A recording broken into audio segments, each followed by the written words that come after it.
எல்லாருக்கும் மோஸ்ட்லி தெரிஞ்சிருக்கும் கானா வினோத் வந்து மணி பாக்ஸை வெளியே எடுத்துட்டு வந்துட்டாருன்னு சொல்லிட்டு.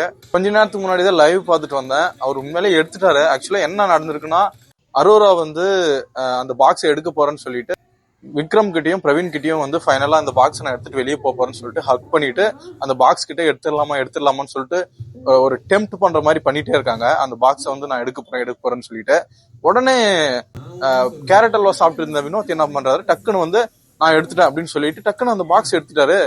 எல்லாருக்கும் ஒரே ஷாக்கு. ஆக்சுவலி வந்து அவர் என்ன சொல்றாருன்னா, எனக்கு இதே போதும், நான் பட்ட கஷ்டத்துக்கு இதே போதும் அப்படின்னு சொல்லி சொல்றாரு. ஆக்சுவலா அவருடைய மைண்ட்ல வந்து அவங்களுடைய ஃபேமிலியை வந்து நினைச்சிட்டாருன்னு நினைக்கிறேன். அவர் வந்து ஃபைனல் போனா அவர் கண்டிப்பா ஜெயிச்சிருவாருன்ற மாதிரி நம்ம எல்லாருமே நினைச்சிட்டு இருந்தோம். எல்லாரும் ரொம்ப சப்போர்ட் பண்ணிட்டு இருந்தீங்க அவருக்கு. ஆனா அவர் வந்து ஒரு கட்டத்துல இந்த அமௌண்ட் இல்லைன்னா நான் என்ன பண்ணுவேன் அப்படின்ற மாதிரி ஒரு விஷயம் அவர் மைண்ட்ல வந்து ஸ்ட்ரைக் ஆயிடுச்சு.